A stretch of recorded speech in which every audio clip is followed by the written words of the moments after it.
नमस्ते, दी ललन टॉप पर मैं शनाली हूँ। एक्टर और मॉडल सिद्धार्थ शुक्ला का 2 सितंबर को निधन हो गया। मुंबई के कूपर अस्पताल ने कंफर्म किया कि सिद्धार्थ की मौत हार्ट अटैक से हुई। सिद्धार्थ शुक्ला की मौत की अचानक आई खबर ने फिल्म इंडस्ट्री को हिलाकर रख दिया। अब सिद्धार्थ हमारे बीच नहीं है। 40 साल की छोटी सी उम्र में वो दुनिया से रुखसत हो गए। टीवी फिल्मों में अपने नाम का परचम लहराने वाले सिद्धार्थ का ये सफर इतना आसान भी नहीं रहा। टीवी पर बहुत सी छोटी मोटी भूमिकाएं निभाने के बाद उन्हें ये लोकप्रियता हासिल हुई थी। फैंस के बीच सिड लोकप्रिय थे, लेकिन विवाद भी उनके साथ साए की तरह लगे रहते। कहां से शुरू हुई थी सिड की कहानी, ये शुरुआत क्या है सिड का पूरा सफरनामा, आज हम सिद्धार्थ को याद करते हुए उनकी पूरी कहानी आपके सामने रख रहे हैं। सबसे पहले सिद्धार्थ का जन्म 12 दिसंबर 1980 में मुंबई में हुआ। उनके पिता इंजीनियर थे, लेकिन जल्द ही पिता का साया सिद्धार्थ के सर से उठ गया था। सिद्धार्थ ने अपनी स्कूलिंग सेंट जेवियर स्कूल से की। वहाँ सिर्फ पढ़े नहीं, बल्कि अपने स्कूल को कई बार टेनिस और फुटबॉल मैचेस में रिप्रेजेंट भी किया। स्कूल पूरा करने से पहले ही उन्होंने तय कर लिया था कि वो आर्किटेक्ट बनेंगे, लिहाजा इंटीरियर डिजाइनिंग के कोर्स में दाखिला लिया। 2004 की बात है। सिड अपनी सोसाइटी में खूब स्टाइल मारते हुए घूम रहे थे। एक दिन सिड की माँ ने कहा, इतना ही अगर खुद को हीरो समझते हो तो जाकर किसी मॉडलिंग कंपटीशन में हिस्सा ले लो। सिड पहले तो हिचकिचाए, क्योंकि सोसाइटी में स्टाइल मारना अलग बात है, मॉडलिंग कंपटीशन में जाना अलग। लेकिन अब पीछे तो हट नहीं सकते थे। अगले ही दिन नेशनल लेवल के ग्लैडरैक्स मैनहंट मॉडलिंग कंपटीशन में नाम दर्ज करवाया। यहाँ सिद्धार्थ फर्स्ट रनर अप रहे।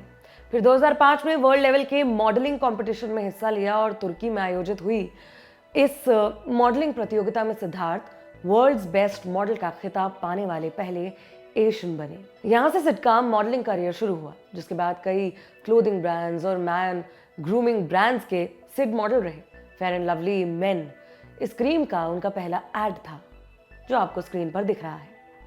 सिड का ये एड बहुत पॉपुलर हुआ, जिसके बाद उन्हें कई सीरियल्स करने के ऑफर आने लगे। 2008 में सिद्धार्थ ने बाबुल का अंगना छूटे ना से टीवी पर डेब्यू किया। इस सीरियल में वो सेकंड लीड थे। सिद्धार्थ ये बात कबूलते थे कि उन्हें उस वक्त एक्टिंग नहीं आती थी, लेकिन शो में उनके डायरेक्टर और को एक्टर्स उनके साथ बहुत कोऑपरेट करते थे। 2011 में सिद्धार्थ ने स्टार प्लस के सीरियल लव यू जिंदगी में मेन लीड बनकर काम किया, लेकिन ये शो जल्दी बंद हो गया। अब तक सिड की कोई खास पहचान नहीं बनी थी। टीवी पर आने वाले भीड़ में वो भी एक नग थे बस। 2008 में जब कलर्स चैनल शुरू हुआ तो वो कई सामाजिक मुद्दों से जुड़े शोज लेकर आया। उनमें से एक था बाल विवाह की कुप्रथा पर बेस्ड बालिका वधू। ये शो बहुत लंबा चला, इतना लंबा कि इंडिया का पहला 2000 एपिसोड पूरा करने वाला शो बन गया। 2012 में सिद्धार्थ की बालिका वधू में एंट्री हुई थी। शो ऑलरेडी बहुत पॉपुलर था। शो की इस पॉपुलैरिटी का फायदा सिद्धार्थ को मिला, जिसके चलते कुछ ही सालों में सिद्धार्थ को टीवी के सुपरस्टार का तमगा मिल गया। कई लोग तो सिद्धार्थ को टीवी का सलमान खान भी बुलाते थे। 2013 में सिद्धार्थ ने कलर्स के फेमस डांस रियलिटी शो झलक दिखला जा में हिस्सा भी लिया। उस वक्त उन्हें क्या पता था कि ये शो उनके करियर को रॉकेट बूस्ट देने वाला है।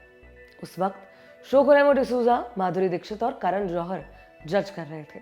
इसी शो के दौरान करण अपनी नई फिल्म हम्टी शर्मा की दुल्हनिया की कास्टिंग कर रहे थे। शो में उन्होंने सिद्धार्थ को देखा तो उन्हें वो फिल्म में अंगद के रोल के लिए परफेक्ट लगी। करण ने सिद्धार्थ को फिल्म ऑफर की। सिद्धार्थ ने भी बिजली की रफ्तार से हाँ कर दिया। फिल्म रिलीज हुई और हिट रही। फिल्म में सिद्धार्थ के काम को खूब सराहा गया। इसी फिल्म के लिए सिड उस साल बेस्ट सपोर्टिंग एक्टर का स्टारडस्ट अवार्ड जीते। हालांकि इस फिल्म के बाद सिद्धार्थ ने दोबारा किसी भी फिल्म में काम नहीं किया। सिद्धार्थ सावधान इंडिया के कुछ एपिसोड्स में बतौर एंकर नजर भी आए थे। कॉमेडियन भारती सिंह के साथ उन्होंने इंडियाज गॉट टैलेंट का एक सीजन होस्ट भी किया। 2016 में सिद्धार्थ ने खतरों के खिलाड़ी में भी शिरकत की, जहां वो विजेता रहे।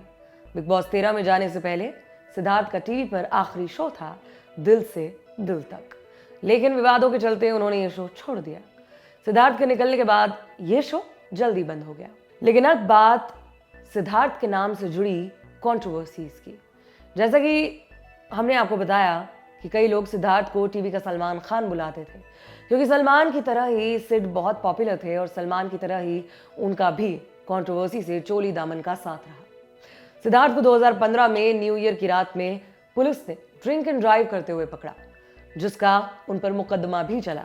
2018 में सिड की BMW कार 4 गाड़ियों को टक्कर मारती हुई एक डिवाइडर से बुरी तरह टकरा गई।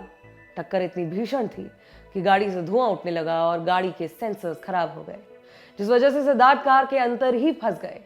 कुछ देर बाद पुलिस ने गाड़ी के शीशे तोड़कर बड़ी मुश्किल से सिद्धार्थ को बाहर निकाला, जिसके बाद पुलिस ने सिद्धार्थ को रैश ड्राइविंग के जुर्म में गिरफ्तार भी किया।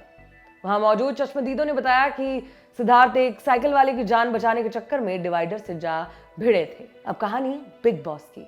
बिग बॉस 13 में अपने अंदाज से सिद्धार्थ लोकप्रियता के शिखर तक पहुंच गए। उन्हें आज तक के सबसे पॉपुलर बिग बॉस कंटेस्टेंट कहा जाए तो गलत नहीं होगा। उनकी लोकप्रियता का आलम यह था कि हर एपिसोड के टेलीकास्ट के बाद सिद्धार्थ ट्विटर पर टॉप ट्रेंड हो रहे थे।